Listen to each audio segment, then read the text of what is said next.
কুরাইশদের হার নামানো সেনাপতি ইকরামা মক্কার পথে হযরত খালিদ রাদিয়াল্লাহু আনহুর সাথে শেষ যুদ্ধে অবতীর্ণ হয়ে আত্মগোপন করেছিল। সে এবং সফওয়ান কুরাইশ সর্দারের নির্দেশ অমান্য করেছিল। ইকরামা তার ভবিষ্যৎ খুবই অন্ধকার দেখে সে ভালো করে জানত যে রাসূল সাল্লাল্লাহু আলাইহি ওয়াসাল্লাম তার সদ্য অপরাধ আদৌ ক্ষমা করবেন না, কারণ সে মুসলিম বাহিনীর এক অংশের উপর হামলা করে তাদের দুজন সৈন্যকে শহীদ করে দিয়েছে। ইকরামা আত্মগোপন করলেও তার স্ত্রী ছিল মক্কায়। ইতিহাসে লেখা আছে যে রাসূল সাল্লাল্লাহু আলাইহি ওয়াসাল্লাম মক্কা বিজয়ের পর 4 জন মহিলা এবং 6 জন পুরুষের হত্যার ঘোষণা দেন। তারা মুসলমানদের বিরুদ্ধে বিভিন্ন চক্রান্ত করেছিল। এই টপ 10-এর মধ্যে হিন্দা ও ইকরামা ছিল শীর্ষে। হিন্দার অপরাধ ছিল কল্পনারও বাইরে। কেউ মুসলমান হলেই সে তার রক্ত পান করতে উদ্গ্রীব হয়ে পড়ত। ইকরামার স্ত্রী মক্কায় ছিল। মক্কা বিজয়ের 2-3 দিন পর এক ব্যক্তি ইকরামার গৃহে আসে। বোন, আমি তোমার জন্য আগন্তুক, লোকটি ইকরামার স্ত্রীকে বলে। ইকরামা আমার বন্ধু, আমি বনু বকর গোত্রের মানুষ। তোমার জানা আছে যে ইকরামা এবং সফওয়ান মুসলমানদের প্রতিরোধ করতে চেয়েছিল, কিন্তু তাদের সাহায্যকারী ছিল অতি নগণ্য। ঘটনাক্রমে তাদের মোকাবিলা হয় প্রখ্যাত সমর বিশারদ খালিদের সাথে, আর তার বাহিনীর সংখ্যাও ছিল অনেক। ইকরামার স্ত্রী বলে, সবই আমি জানি, সবই আমার কানে এসেছে। আমার অপরিচিত ভাই, বলো সে এখন কোথায় আছে? সে জিন্দা আছে তো? আগন্তুক বলে, ইয়ামান যাচ্ছে বলে সে আমাকে জানিয়েছিল। সে যেখানেই যাক সেখানেই তোমাকে ডেকে নিবে।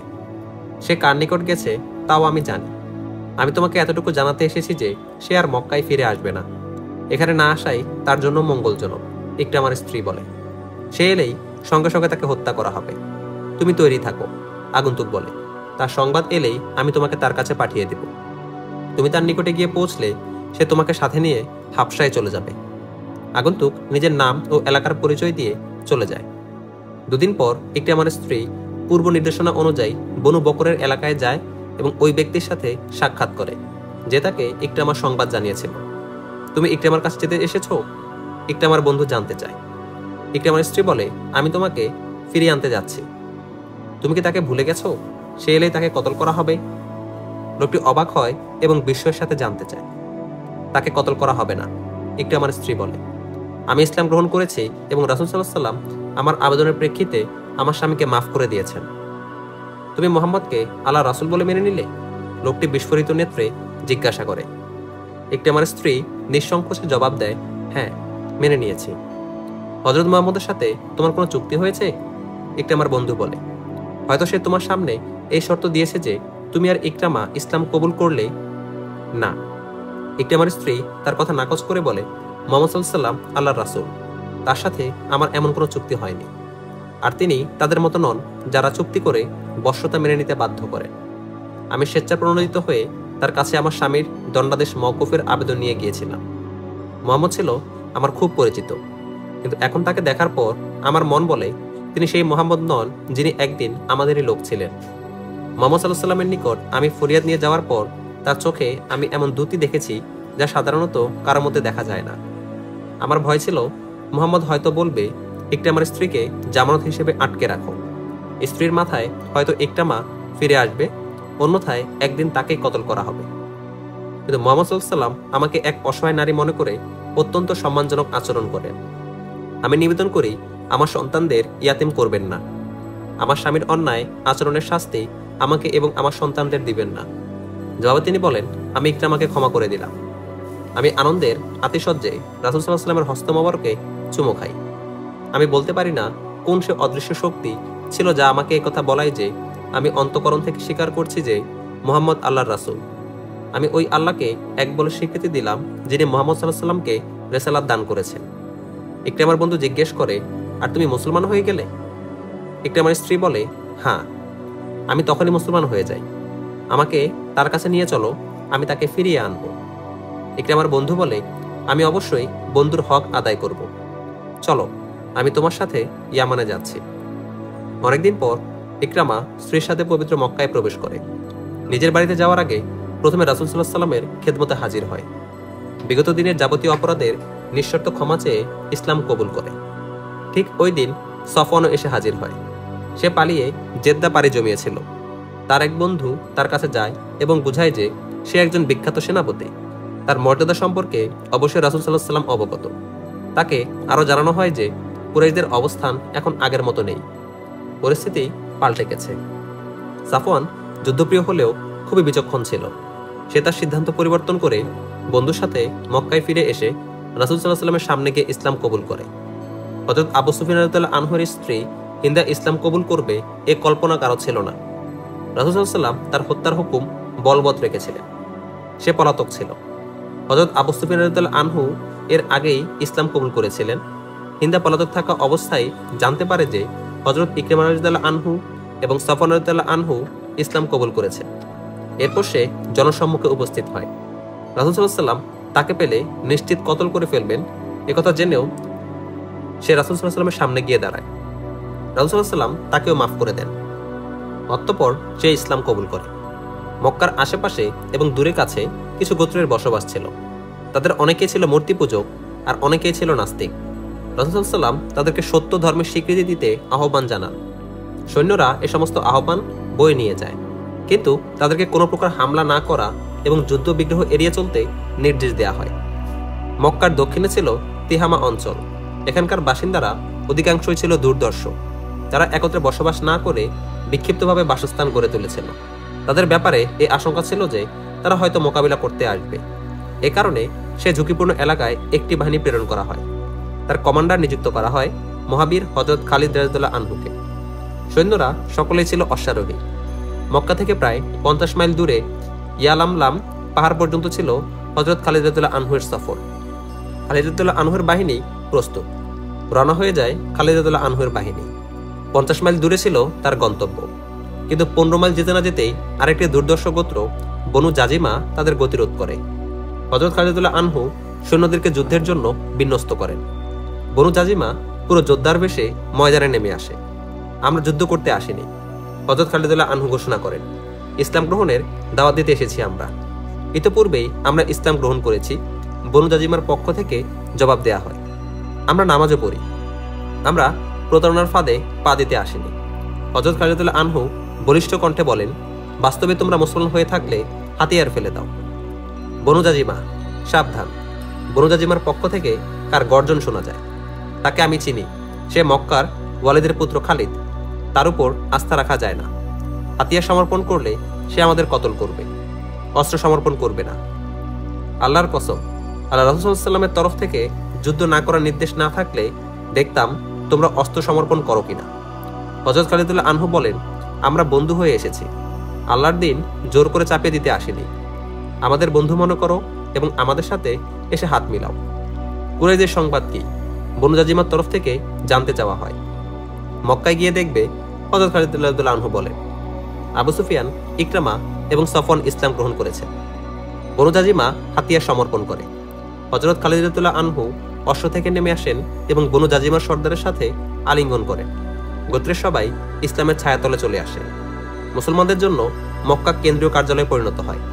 দৃষ্টান্ত অনেকটা ওই সূর্যের ন্যায়, যার কিরণ দূর দিগন্তব্যাপী বিকশিত হতে থাকে। তবে পার্থক্য হলো, সূর্যের বিপক্ষে কেউ অবস্থান নেয় না, কিন্তু ইসলামের উত্থানের বিরুদ্ধে শত্রুরা সংগঠিত ও ঐক্যবদ্ধ হচ্ছিল। পবিত্র ভূমি মক্কা থেকে কয়েক মাইল দূরে অবস্থিত তায়েফ। 8ম হিজরির শাওয়াল মোতাবেক 630 খ্রিস্টাব্দের জানুয়ারির এক রজনীতে সেখানে রাতের বিনোদন চলছিল। শরাবের উৎকট গন্ধে বাতাস ভারী ছিল। নাচের জন্য তায়েফের আশপাশ হতে সেরা সেরা নর্তকীর আগমন ঘটেছিল। তাদের উলঙ্গ দেহের নৃত্য আর রূপের ঝলক আমন্ত্রিত অতিথিবৃন্দকে মাতাল করে দিয়েছিল। মক্কার উত্তর পূর্ব অঞ্চলের দুর্দর্শ হাওয়াজিন গোত্রের নেতৃস্থানীয় ব্যক্তিবর্গ ছিল এই বিনোদন অনুষ্ঠানের মেহমান। তায়েফ ও আশপাশের বিভিন্ন স্থানে বিক্ষিপ্তভাবে অবস্থানরত সাকিব গোত্রের সর্দার ছিল এই অনুষ্ঠানের আয়োজক। অতিথিবৃন্দের উপর নিজেদের ক্ষমতা এবং আন্তরিকতার প্রভাব বিস্তারের লক্ষ্যে তারা এমন আড়ম্বর এবং বর্ণাঢ্য অনুষ্ঠানের আয়োজন করেছিল। 2 নর্তকী নৃত্য করছিল। উপস্থিত দর্শকবৃন্দ অপলক নেত্রে অবলোকন করছিল। অতিথিগণও তন্ময় হয়ে যায়। সবাই যখন নৃত্য আর সঙ্গীতের সুরে হারিয়ে যায়, ঠিক সেই মুহূর্তে স্বাগতিক গোত্রের নেতা মালিক বিন আউফ আসন ছেড়ে উঠে দাঁড়ায়। হাতে মৃদু তালি বাজায়। নীরব হয়ে যায় বাদ্যযন্ত্র। সবাই যখন নৃত্য আর সঙ্গীতের সুরে হারিয়ে যায়, ঠিক সেই মুহূর্তে স্বাগতিক গোত্রের নেতা মালিক বিন আউফ আসন ছেড়ে উঠে দাঁড়ায়। হাতে মৃদু তালি বাজায়। নীরব হয়ে যায় বাদ্যযন্ত্র। নর্তকীরা মূর্তির মতো দাঁড়িয়ে যায়। তাদের প্রশ্নবোধক দৃষ্টি মালিক বিন আউফের প্রতি নিবদ্ধ হয়। অতিথিবৃন্দের মধ্যেও নিস্তবতা নেমে আসে। সরব অনুষ্ঠান মুহূর্তে নীরব, নিস্তব্ধ হয়ে যায়। মঞ্চ থেকে গ্যালারি সর্বত্র পিনপতন নীরবতা। সবার দৃষ্টি মালিক বিন আউফের দিকে। কোনরূপ আহ্বান কিংবা দৃষ্টি আকর্ষণ করা ছাড়াই সকলেই তার দিকে চেয়ে থাকে। মালিক বিন আউফের বয়স আনুমানিক 30 বছর হবে। নৃত্য এবং শরাবের আসরে সে ছিল মধ্যমণি, কিন্তু রণাঙ্গনে তার রূপ পরিবর্তন হয়ে যায়। তাকে তখন মনে হতো এক জ্বলন্ত আগ্নেয়গিরি। তরবারি চালানো, তীর নিক্ষেপ এবং অশ্বারোহণে কেবল সে দক্ষ ছিল না, বরং সমর বিষয়েও বড় প্রজ্ঞার অধিকারী ছিল। এ সকল গুণের কারণে সে গোত্রের সেনাপতির আসনে বসেছিল। যুদ্ধ ছিল তার অত্যন্ত প্রিয়। যুদ্ধের নাম শুনলেই সে ছুটে যেতে চাইত। ঠান্ডা মাথায় এ বিষয়ে চিন্তা করার বিলম্ব সহ্য হতো না। তার যুদ্ধচাল শত্রুর জন্য অত্যন্ত ভয়ঙ্কর হতো। কুরাইশ গোত্রে একসময় হযরত খালিদ রাদিয়াল্লাহু আনহুর যে অবস্থান ছিল, ঠিক তেমনই অবস্থান ছিল মালিক বিন আউফের স্বীয় গোত্রে। আমরা প্রচুর গিলেছি। মালিক বিন আউফ নৃত্য থামিয়ে সকলকে সম্বোধন করে বলে, আমরা শরাবের পাত্রগুলো শূন্য করে ফেলেছি। আমরা নৃত্যরত যুবতীদের দ্বারা মোহিত হয়েছে। আমাদের সম্মানিত অতিথিবৃন্দ এই আতিথ্য এবং বর্ণাঢ্য অনুষ্ঠান উদযাপনের কারণ অনুধাবন করতে পেরেছেন? আমি আপনাদেরকে কেবল আনন্দ বিনোদনের জন্য সমবেত করিনি। আপনাদের আত্মমর্যাদাবোধ চাঙ্গা করার জন্য আমি আপনাদেরকে এখানে আমন্ত্রণ জানিয়েছি। হাওয়াজিনের মর্যাদাবোধ ভুলণ্ঠিত হয়ে পড়েছিল কবে মালিক বিন আউফ? হাওয়াজিন গোত্রের এক নেতা প্রশ্ন করে, এসব বাদ দিয়ে বলো, আমাদের মর্যাদাবোধে কে আঘাত করেছে? মালিক বিন আউফ বলে, মুসলমানরা। মুহাম্মদ এমন কি করেছে? মুহাম্মদ সম্পর্কে আপনারা কি জানেন না? ওই মুহাম্মদের কথা আপনারা ভুলে গেছেন, যে হাতে গোনা কয়েকজন অনুসারী নিয়ে মক্কা থেকে পালিয়ে ইয়াসরিবে মদিনায় গিয়ে আশ্রয় নিয়েছিল? জানি, ভালো করেই চিনি তাকে। 2-3 জন বলে ওঠে। আমরা এটাও জানি যে সে নিজেকে খোদার নবী বলে দাবি করে। আমরা তাকে নবী হিসেবে মানি না। একান্ত কেউ নবী হলে সে সাকিব গোত্র থেকে হতো, হাওয়াজিন গোত্র থেকে হতো। মালিক বিন আউফ বলে, সে নবী হোক বা না হোক, আমি আপনাদেরকে এটা জানাতে চাই যে মক্কা থেকে একদিন মুহাম্মদ প্রাণ নিয়ে পালিয়ে গিয়েছিল। বিস্ময়কর হলেও সত্য যে সে এখন বর্তমান মক্কার শাসক। সমগ্র মক্কায় এখন তার শাসন চলছে। তার সমরশক্তি দিন দিন বেড়েই চলেছে। কুরাইশরা তার সামনে হাতিয়ার সমর্পণ করেছে। প্রায় সকলেই তার ধর্ম মেনে নিচ্ছে। আবু সুফিয়ান, ইকরামা এবং সফওয়ানের মতো বিখ্যাত যোদ্ধারাও মুহাম্মদের ধর্ম মেনে নিয়েছে। খালিদ বিন ওয়ালিদ তো বহু আগেই এই নতুন ধর্মমতের অনুসারী হয়ে গেছে। মুসলমান মক্কা বিজয় করে সমস্ত মূর্তি ভেঙে মাটির সাথে মিশিয়ে দিয়েছে। কুরাইশদের যদি আত্মমর্যাদাবোধ এবং স্বীয় ধর্মের প্রতি টান থাকতো, তাহলে তারা তাড়াহুড়ো করে আত্মসমর্পণ না করে বরং বীর বিক্রমে লড়ে মরত, আরেকজন মন্তব্য করে। এখন তারকা ভরা আকাশ চেয়ে চেয়ে দেখবে যে হাওয়াজিন এবং সাকিব গোত্রের আত্মমর্যাদাবোধ কেমন লৌহবৎ। মালিক বিন আউফ বলে, আমাদেরকেও মুহাম্মদের জীবন সংহার করুক, এটা কি তোমার অভিলাষ? হাওয়াজিন গোত্রের এক নেতার প্রশ্ন। তোমার বক্তব্যের সারমর্ম যদি এটাই হয়, তাহলে এ দায়িত্ব নিঃসংকোচে আমার কাঁধে অর্পণ করতে পারো। এখন মুহাম্মদকে হত্যা করলে কোনো লাভ হবে না। মালিক বিন আউফ বলে, তাকে হত্যা করলে তার ভক্তরা তাকে নিজেদের হৃদয়ে ধারণ করে রাখবে। তাদের সংখ্যা এত বৃদ্ধি পেয়েছে যে এখন একজনকে হত্যা করার দ্বারা তার ওই পথ ত্যাগ করবে না, যে পথে তাদের নিক্ষেপ করা হয়েছে। শোনা যায় মুহাম্মদের হাতে নাকি জাদু আছে। হাওয়াজিন গোত্রের এক নেতা বলে, সে যার দিকে তাকায় সেই তার ভক্ত হয়ে পড়ে। যেখানে তলোয়ার চলে সেখানে জাদুর অস্তিত্ব থাকতে পারে না। হাওয়াজিন গোত্রের আরেক নেতা নিজের তরবারির বাট হাতে রেখে বলে, মালিক, তোমার পরিকল্পনা পরিষ্কার করে বলো, আমরা তোমার সাথে আছি। আমি বলতে চাই, ঐক্যবদ্ধভাবে আমরা যদি মুহাম্মদের ইসলাম প্রতিহত না করি, তাহলে তা প্লাবনের মতো বৃদ্ধি পেতে থাকবে এবং একদিন এ প্লাবন আমাদেরও ভাসিয়ে নিয়ে যাবে। মালিক বিন আউফ বলে, সেদিন হাওয়াজিন বলতে কেউ থাকবে না, বনু সাকিবের অস্তিত্বও খুঁজে পাওয়া যাবে না। কুরাইশ গোত্রকে যারা জোর করে জিম্মি বানিয়ে রেখেছে, আমরা তাদেরকে মক্কার ভিতরেই শেষ করে দিব। জিম্মি হওয়ার অর্থ আপনারা বুঝতে পেরেছেন? মালিক বিন আউফ সকলের দিকে চোখ বুলিয়ে বলে, না বুঝলে আমি বলছি।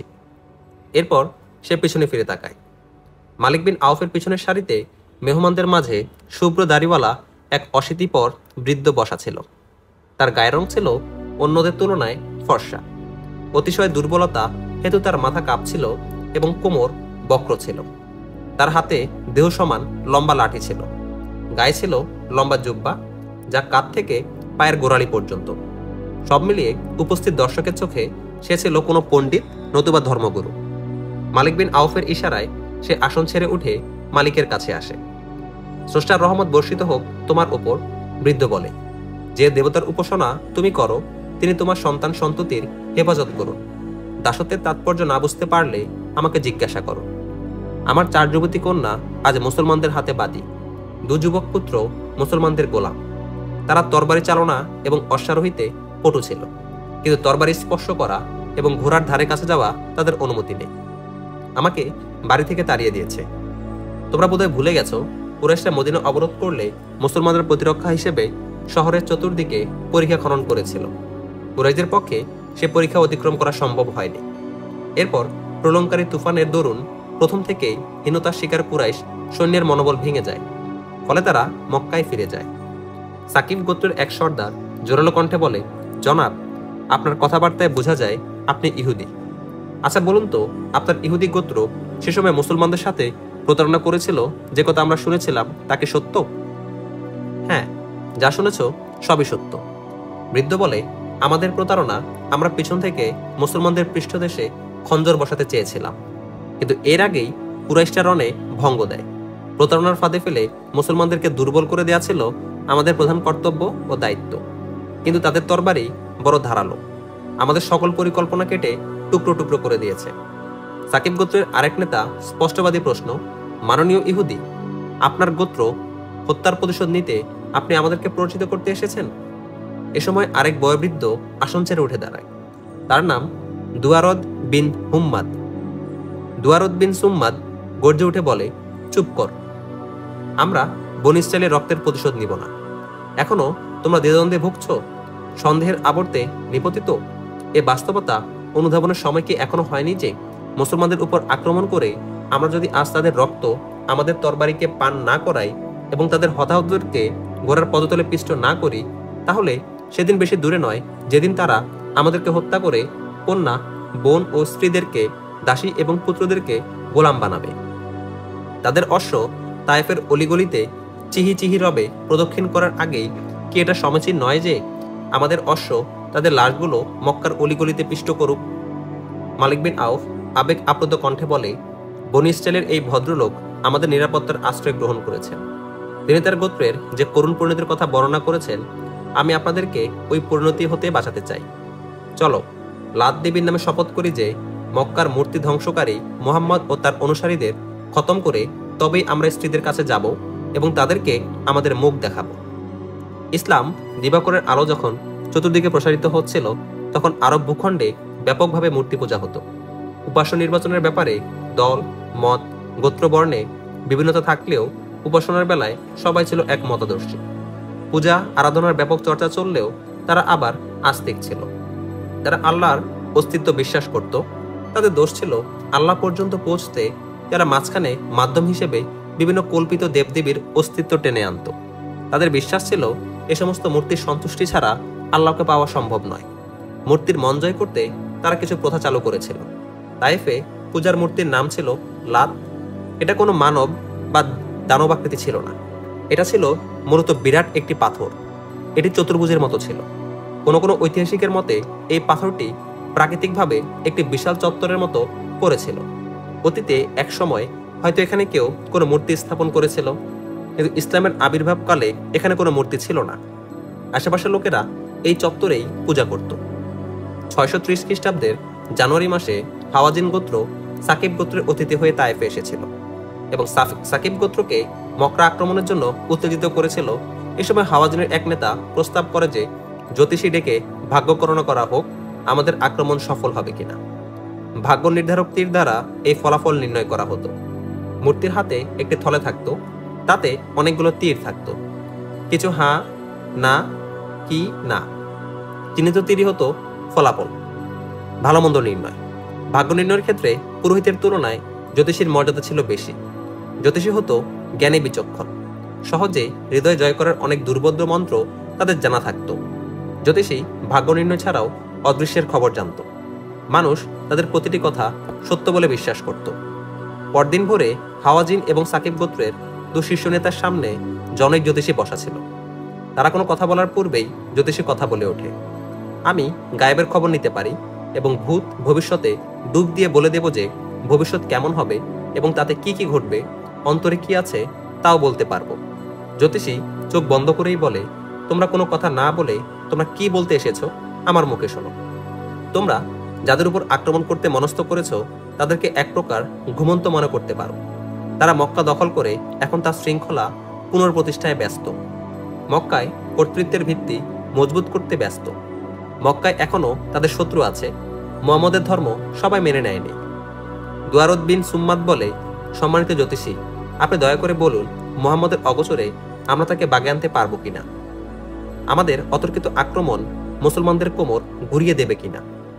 জ্যোতিষী আকাশের দিকে চায় এবং কিছুক্ষণ দুর্বোধ্য ভাষায় মন্ত্র পড়ে বলে, ভবিষ্যতের পর্দা ফাঁক করে দেখলাম। তোমাদের হামলা হবে অতর্কিতে। তোমাদের তরবারি যখন তাদেরকে কচুকাটা করতে থাকবে তখনই তারা টের পাবে। শাহরগ স্পর্শিত তলোয়ারের আঘাত থেকে কে নিজেকে রক্ষা করতে পারে? এটাই উপযুক্ত সময়, এটাই অপূর্ব সুযোগ। মুসলমানরা একবার নিজেদেরকে গুছিয়ে নিতে পারলে তোমাদের আশা আর পূর্ণ হবে না। উল্টো মুসলমানরাই তোমাদের পিছু ধাওয়া করে তোমাদের ধন সম্পদ এবং নারীদেরকে তোমাদের লাশের উপর দিয়ে টেনে হেঁচড়ে নিয়ে যাবে। এখন শুভাশুভ যাচাই করার আর দরকার নেই। লাত দেবী নিজেই হামলার পক্ষে ইঙ্গিত দিয়ে জিজ্ঞাসা করেছে, আমার পূজারীদের তরবারি এখনো কোষাবদ্ধ কেন? এক নেতা জিজ্ঞেস করে, কোনো নজরানা লাগবে? জ্যোতিষী বলে, তোমাদের কাছে হাম থাকলে তা নজরানা হিসেবে দিতে পারো, আর না থাকলে দরকার নেই। তবে স্বীয় গোত্রকে জোর দিয়ে বলবে তারা যেন রণাঙ্গনে পৃষ্ঠ প্রদর্শন না করে। এ যুদ্ধে রক্ত এবং প্রাণ উৎসর্গ করতে হবে। হামের খোঁজে সময় অপচয় করো না। যাও, আমি তোমাদেরকে সবকিছু জানিয়ে দিলাম। মক্কায় মুসলমানরা খুবই ব্যস্ত। তারা এখন রণ সাজে সজ্জিত নয়। এটা মোক্ষম সুযোগ। এই সুযোগের সদ্য ব্যবহার করো। সুযোগ একবার হাতছাড়া হয়ে গেলে তখন আফসোস ছাড়া আর কিছুই করার থাকবে না। যে উটের বংশধারা চতুর্থ স্তরে উন্নীত হয় তাকে হাম বলে। সে সময় মানুষ এ ধরনের উট উপাস্যের নামে ছেড়ে দিত। এ উটকে অতি পবিত্র ভেবে কেউ তাকে কোনো কাজে ব্যবহার করত না। এদের দেহে সাংকেতিক চিহ্ন থাকত। এ ধরনের উট যার সামনেই পড়তো সে তাকে সম্মান করত এবং ভালো খাদ্য দ্বারা তাকে আপ্যায়ন করাত। হাওয়াজিন এবং সাকিব গোত্রের শীর্ষ নেতারা জ্যোতিষীর সুবাক্য নিয়ে চলে গেলে জ্যোতিষী অন্তঃপুরে চলে যায়। সেখানে আগে থেকেই ওই ইহুদি বসা ছিল। গতকাল অনুষ্ঠান চলাকালে মালিক বিন আউফ যাকে ইঙ্গিতে বলেছিল যে সে সকলের জিম্মি হয়ে থাকার তাৎপর্য বুঝিয়ে দেয়। আমি তোমার দায়িত্ব পালন করেছি, জ্যোতিষী ওই ইহুদিকে বলে। এরা মক্কায় রওনা হতে আর বিলম্ব করবে না। বৃদ্ধ ইহুদি জানতে চায় তারা কি সফল হতে পারবে? বীরত্ব এবং বিচক্ষণতার মধ্যে সফলতা রয়েছে, জ্যোতিষী বলে। যদি তারা কেবল আবেগের উপর নির্ভর করে লড়াই করে এবং বুদ্ধিমত্তার পরিচয় না দেয় তাহলে মুহাম্মদের সুশিক্ষিত সৈন্যরা তাদেরকে শোচনীয়ভাবে পরাস্ত করবে। আমার পুরস্কার কই? তোমার পুরস্কার সাথে করে নিয়ে এসেছি। বৃদ্ধ ইহুদি তার একথা বলে একজনকে ডাক দেয়। অপর কামরা থেকে এক সুন্দরী নারী বের হয়ে আসে। বৃদ্ধ ইহুদি তার জোব্বার পকেট থেকে দুটি স্বর্ণের টুকরো বের করে এনে জ্যোতিষীকে দেয়। আমি আগামীকাল সকালে এসে এই যুবতীকে নিয়ে যাব, বৃদ্ধ ইহুদি বলে। আমি তোমাকে একটি কথা বলতে চাই, জ্যোতিষী বলে। আমি তোমার অনুরোধে সাড়া দিয়ে তাদেরকে এখনই মক্কা আক্রমণ করতে উস্কে দিয়েছি, কিন্তু তাদের নেতারা খুবই অভিজ্ঞ এবং বুদ্ধিমান। তারা পরিস্থিতি অনুধাবন করতে সক্ষম। তাদের বৃদ্ধ সর্দার দুয়ারদ বিন সুম্মাদ পূর্ব থেকে অবগত যে মক্কায় মুসলমানরা এখনো সবকিছু সামাল দিতে পারেনি। রাষ্ট্র নিরাপত্তা ও শৃঙ্খলা বিধান সহ অনেক কাজ এখন তাদের সামনে রয়েছে। তাদের উপর হামলা করার এটাই উপযুক্ত সময়। হাওয়াজিন এবং সাকিব গোত্রের শীর্ষ নেতারা এ বিষয়ে সত্যতা যাচাই করতে আমার নিকট এসেছিল। খুব ভালো হয়েছে যে তাদের আসার পূর্বেই তুমি গোপনে আমার কাছে এসে সবকিছু অবগত করিয়েছ। বৃদ্ধ ইহুদি বলে, আমার একমাত্র লক্ষ্য মুসলমানদের ধ্বংস সাধন করা।